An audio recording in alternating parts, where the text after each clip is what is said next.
Hello and hi, and welcome back to the alleyway behind McDonald's, where we all learn something new from a stranger on the internet with no qualifications or authority. Oh, no, I'm fine. Why do you ask? So, a few months ago, I talked about writing religions and mentioned how they tend to be the main focus of a fictional world's culture. And afterwards, I figured I should probably delve into how exactly culture and societies work in fiction, once you take the focus off of rituals and religion. But even once you take religion out of it, it's still a really huge topic that would take hours to fully explain to my own satisfaction. So today we're severely narrowing the scope and breaking the concept down into its absolute core elements and asking one single basic question. What is a society?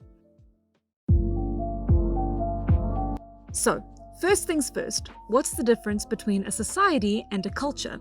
Well, Webster's dictionary, and by that I mean Google's dictionary, defines culture as the ideas, customs, and social behavior of a particular people or society, whereas society is defined as the aggregate of people living together in a more or less ordered community. So, society has to come first, since culture can only develop within an existing society. Or can society only be made when those of a single culture group and cooperate together? I'm sure we'll figure that out eventually. Sometimes foreshadowing is relatively obvious. Also, these definitions were great for me to figure out 11 pages into the script because this video was supposed to be about culture. But hey, we live and we learn. So, first things first, if you're writing up a fantasy world, you have to make people that inhabit it, which means you need to have a place for them to live, like cities and towns and villages. These all rest in this big mapped out territory like a kingdom, and everyone within that kingdom generally follows the same religion, the same style of dress, the same behavioral quirks, the same language, and the same history. This is an example of writing about both society and culture. The society is largely all those people living in that kingdom under a single commonality. And while it's really difficult to properly define what a society is within anthropology, what makes it a society is that those living within it are physically organizing their systems of government, production, and redistribution. Meanwhile, culture is the interpersonal social systems, customs, fashion, and religions, etc., that make up the way the people within that kingdom live their lives, and also helps inform how they order their systems of government, production, and redistribution. This makes it incredibly interesting then to look at how culture can affect society and how society can affect culture. But the next stop for this video is to answer the question of why we have societies in the first place.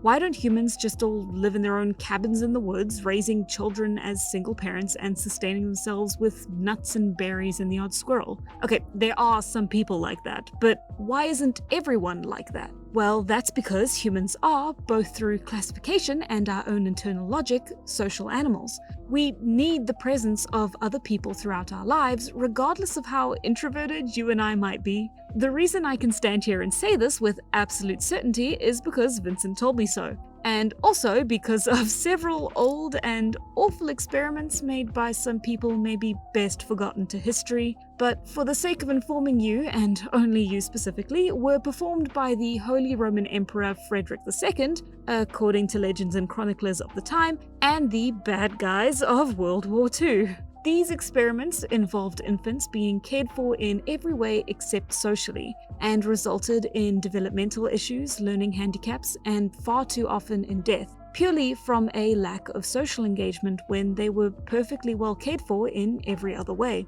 Other experiments involving adults found that prolonged isolation could lead to castaway levels of madness. All in all, it's pretty safe to say that to be isolated from one another for human beings is to experience profound suffering, which is actually one of the reasons why it's actively sought after by some hermits, as an attempt to reunite with their own divinity. So, at a biological level, humans all need social interaction. It's due to this base need that we have evolved and lived together in groups for our entire species history. And larger numbers of people coming together leads to a need to organize and create rules for the group that can take millions of different forms and evolve into various complex structures over time. This factor is entirely unique to us humans, since all other animals, more or less, have only one real system or social structure in place that affects their entire species. So our next question is, what makes us so special? Let's try and answer that question through zoology. To start with, defining sociality in animals is pretty complicated. There are 3 points on the spectrum of behavior that stand for solitary, gregarious, and social animals. Normally, each species are placed on the spectrum between solitude and sociability. But then there are species whose behavior changes over time at different points in their lives, and then for others it also depends on the sex of the animal. Then there's the availability of food, and of course there are exceptions to every rule. Okay, hang on, let's start again. So, animals can be somewhere on the spectrum between these 3 behaviors: solitary, gregarious, or social. Solitary is the extreme where an animal has the desire to be independent and isolated from any other members of their species at all times. Social behavior is the direct opposite extreme, where an animal has to be with the members of its group at all times and relies on communication and cooperation to allow their members to survive together as a single cohesive unit. And gregarious is the middle ground between the two. The animal has a desire to be surrounded by other members of their species, but they don't really work together in any real capacity. As a few quick examples, cows are gregarious animals, so they group in herds, right? But each cow eats their own food, and each female cow raises her own young with little to no assistance from her neighbors. That's gregarious. While in contrast, wolves famously coordinate together to both hunt and raise their young as one big family, which they typically are, and this makes them completely social animals. But of course it's more complex than just putting an entire species in a box with a label and calling it a day. There are tons of exceptions for each species depending on their unique circumstances and individual groups, and whether or not they're trying to procreate. These fall into 3 main exceptions: an abundance of food, specific species-dependent exceptions, and procreation. Because even the most solitary animal has developed the ability to tolerate a member of the opposite sex when it comes to carrying on the species. First off is when there's an abundant and concentrated food source. If there's more food available in an area than a single group of animals can all eat at once, those animals can better tolerate the presence of members outside their group. After all, if there's enough to go around, why fight over it? A neat example of this is house cats, which are solitary animals, but have the magical ability to bear one another simply because their wild ancestors were forced to coexist together in barns and human-inhabited environments where there was a concentrated population of mice and humans willing to feed them. The next exception is a lot more finicky, since it basically covers every species-wide quirk that makes putting them in boxes so difficult. These are exceptions that occur in every animal throughout a single species. For example, the musk ox is largely gregarious, but in circumstances where the herd is in danger, the adults arrange themselves in a protective circle around the calves, coordinating in the way social animals behave in times of crisis. And a slightly more disturbing example comes with grasshoppers, which are solitary animals, but when they group together in large enough numbers, they transform into locusts that swarm and consume everything they can. But as soon as all the food runs out, they immediately start cannibalizing themselves until there's nothing left, leaving their descendants the following season to be born in lower numbers and as solitary creatures once again. Isn't nature horrifying? And the last exception comes with mating and procreation. These are the main exceptions to the solitary animal rule, since every now and then they need to find a partner to briefly meet up with and never see again. So we've covered solitary, gregarious, and social behavior in animals, as well as some of the exceptions that can come about. But let's take another look at social behavior again. Social behavior is the most complex type, since the animals that fall under it tend to have the most complex social structures. So it's here that we can learn the most about society within the animal kingdom. Starting off, the most common type of sociability takes the form of a species splitting into groups dependent on gender alone, with an all-female group led by a matriarch being responsible for raising and protecting the young, while the males of the species are left on the margins to fend for themselves, either living in isolation or forming small bachelor groups. The African elephant, as well as most deer species, are perfect examples of this behavior, and they also demonstrate an interesting mix of the extremes of both social and solitary behavior within the same species. And then of course we have the harems, in which a typically larger male mates with much smaller females and actively chases away any other males. Interestingly though, these types of harems can be both gregarious, as is the case for gorillas, as well as social, as is the case for lions. There's also the more human-approved social behavior that involves family groups of male and female partners cooperating together with their offspring or other family members to both hunt down large prey, as well as care for their young together. And this of course is classic wolf behavior, none of this alpha-beta junk in my household.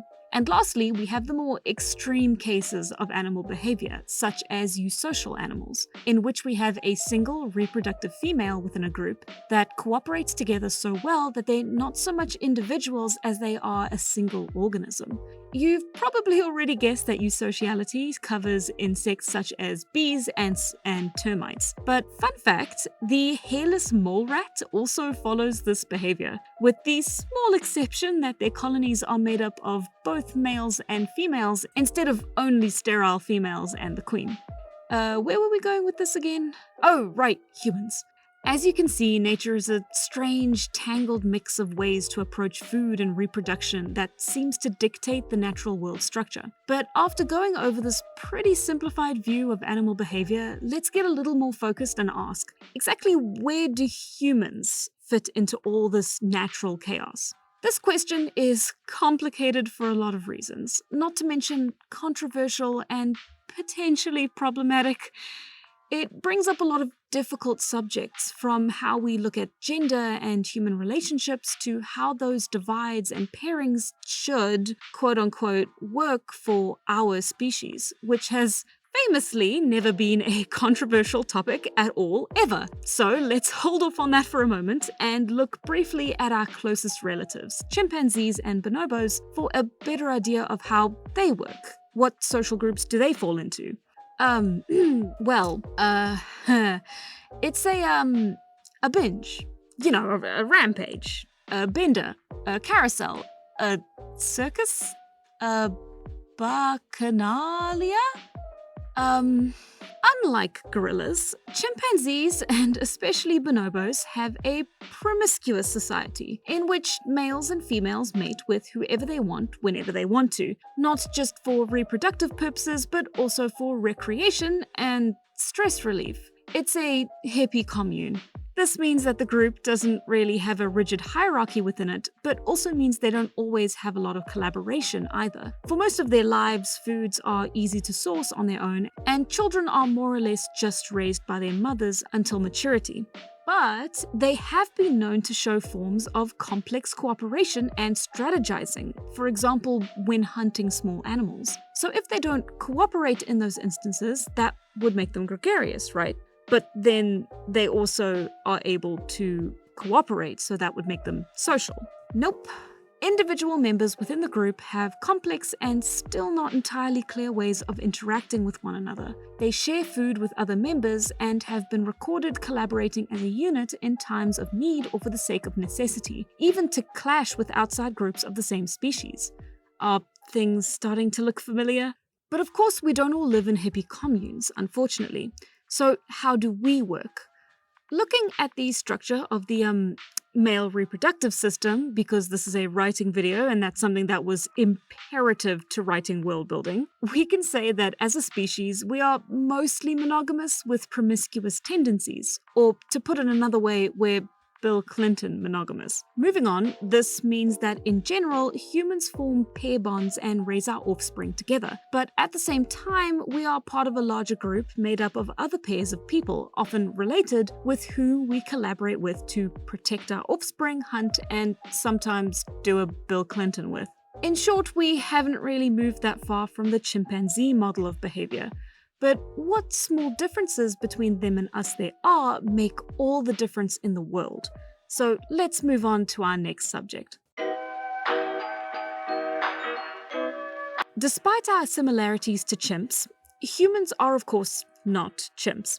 And once you start looking into the things that make us different from other monkeys, or in fact any other animal, it's fascinating to find that a lot of these traits, like our large brains and relatively small canines, were selected largely to make us better social creatures. From an evolutionary scientific standpoint, the idea that it was fire, tools, or bipedalism that made us these intelligent creatures could maybe not be as significant as we or I think it is. If you trace back and look at the common ancestors between us and the chimpanzees.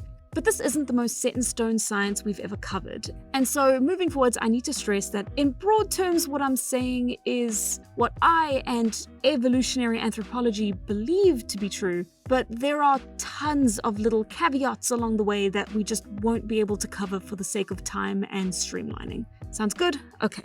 Let's look at hominids. In great apes, the larger canines and overall size in males serve to give them an advantage when competing with one another for females. In human beings, however, our sexual dimorphism is less extreme because we are monogamous. And this evolutionary trend can be seen throughout our species evolution. In Australopithecus, there was a notable sexual dimorphism, with the males being almost double the size of the females, giving the impression that the species largely operated in harems. In fact, monogamy has played an incredibly important role in our species' social behavior because a direct result of it is that the males tend to be less aggressive towards members of the rest of the group, allowing us as a species to focus better on cooperation instead of beating each other up for a wife.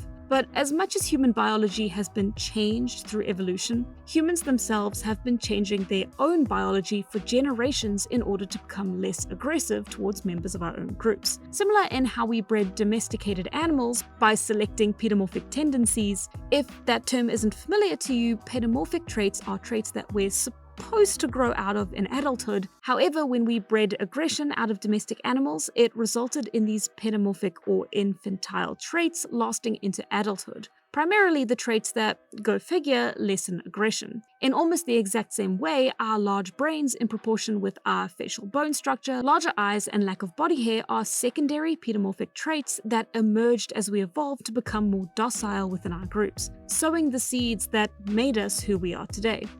But as another disclaimer, I have to stress that this is a controversial suggestion and that we haven't been able to replicate the same process using mice. They never became pedomorphic after being selectively bred with docile traits. So while it is interesting to mention in passing here, it's still very much an unproven hypothesis at time of writing. So anyways, how else has evolution affected our species? I'm glad you asked. It could also have affected our language. We have a much deeper larynx than other primates, which allows us to produce a much wider range of sounds than other apes can. However, we don't really understand why we have the capacity for such complex language. In general, you don't really need a wide vocabulary to hunt or live.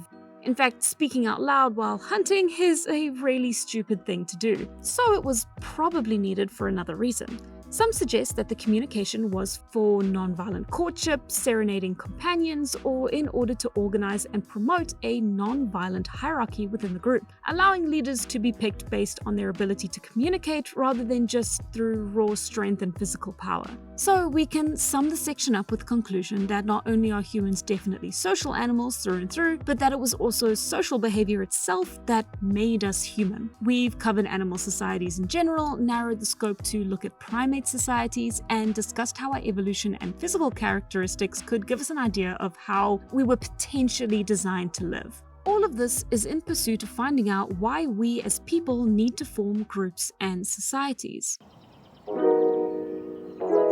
And so now that we've covered how important sociality is in our species, the next question is how we got from that potential baseline, which is after all only really present in hunter-gatherer societies, to the sheer overwhelming complexity of modern states and societal structures. But we've in fact already covered most of the groundwork needed here. We know that humans have a need to form groups, but the inner workings and structures of those groups are very elastic. We aren't like any other animal because we control our societies and deviate from the blueprint in a way that no ant or musk ox ever could. The type of society that is quote-unquote inherent in our nature lends itself well to being shaped in hundreds of different ways, which is great for us writers since we can build on that framework however we want. But before letting loose, here's some preconditions that you could meet depending on the stage of development of your society beyond hunter-gathering. In anthropology, there are general definitions that help a lot to bring order to the chaos of societies, both past and present. But it's important to be mindful when using them because they are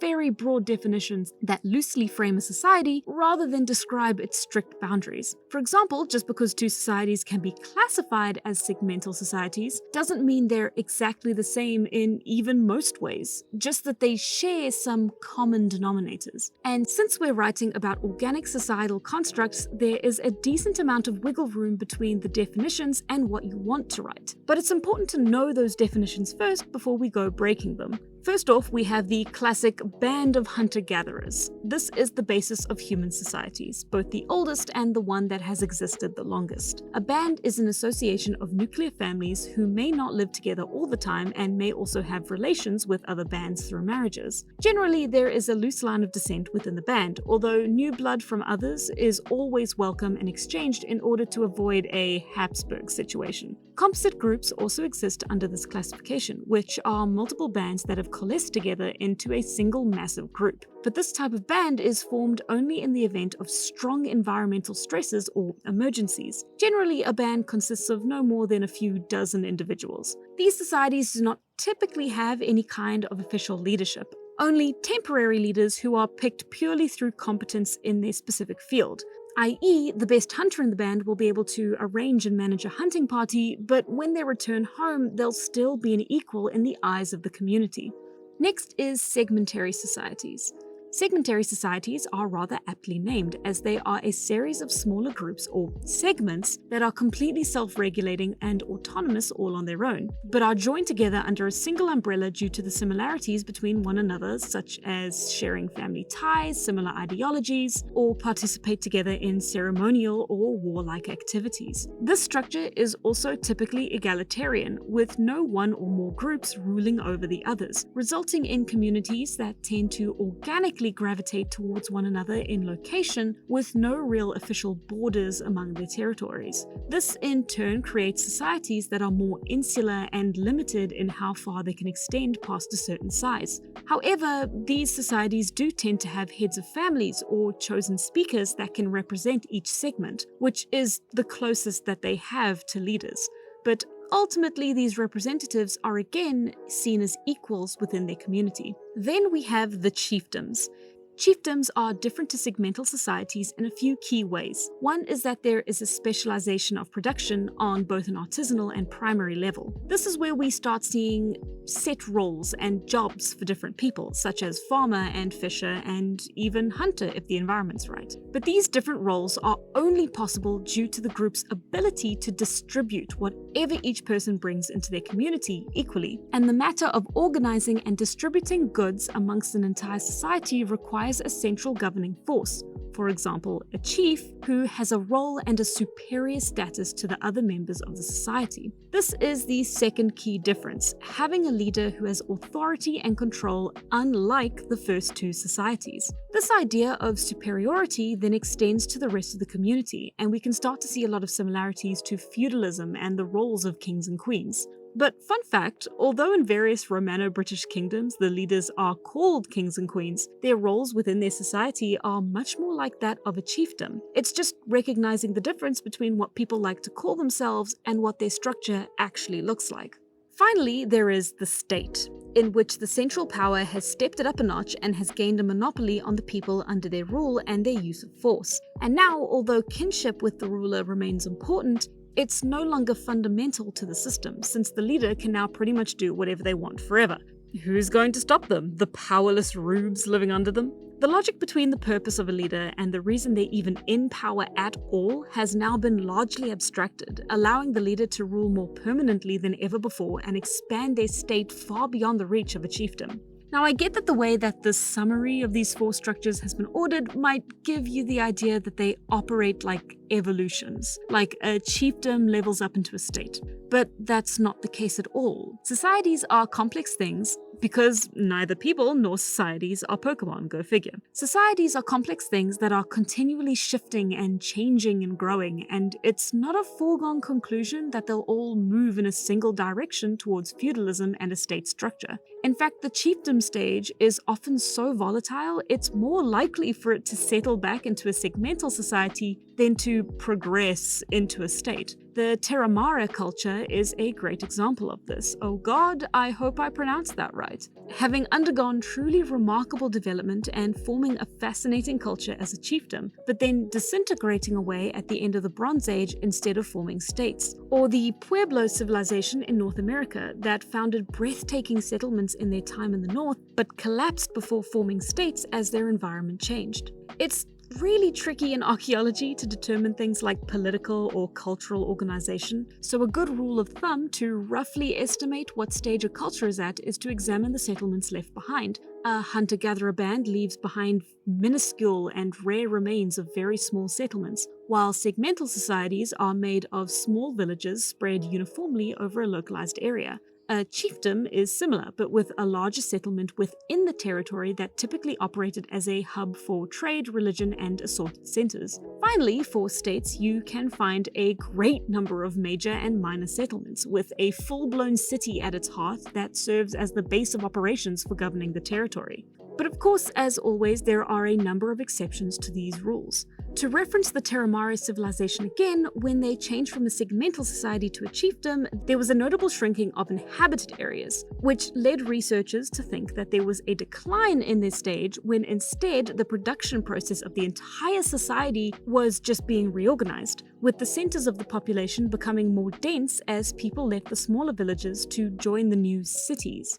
So, in conclusion, when building your own stories, one of the most difficult things to write is the organization of humans. As people living in modern states with such extreme atomization of society, it's incredibly difficult to imagine the type of sociality that existed in ancient times and how it's permeated its people's lives. It's fascinating, however, to see how sociality was linked first and foremost to the caring of offspring and continuing the lineage of our species, exactly like any other animal. And even as we advance to greater and greater complexities in our culture and societal structures, this trait still forms a bedrock of sorts to the formation of any society.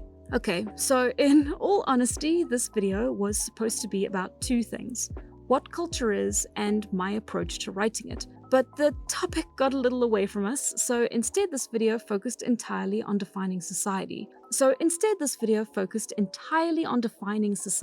Our next long video is going to be just about defining culture, and the last in our little trilogy is going to be about writing both of them together in my best attempt at narrowing down a third incredibly large topic into a single video. But for now, I really hope you enjoyed this video. Be sure to subscribe if you want to see the upcoming ones, and come back next time where we'll be having another anthropology lesson wearing a world-building trench coat, and next time where we'll be going over my attempts to comprehensively list out and organize every last aspect of culture that could be useful for writing purposes. Can't wait to see you there if you're still willing to humor me, and can we all just acknowledge that I didn't make one single Joker reference this entire video? We live in a society. It was right there, and I never touched it. You're welcome, internet. And of course, as always, a huge thanks to Vincent for your help writing and researching for this video, and a huge thanks to these wonderful patrons who helped me afford coffee. Cool story. The last time I wrote up these names for the 10K video, I kind of teared up a little bit, because we went from 3 to 30 of you so quickly, and seeing them side by side like that just made it all feel so real, if that makes sense. And I know I'm gonna have to do it again for this video, because so many more people have joined, and I don't know, it's just a really amazing time in my life now. So thank you all again, and oh no, I'm getting sappy again. Emma, cut it!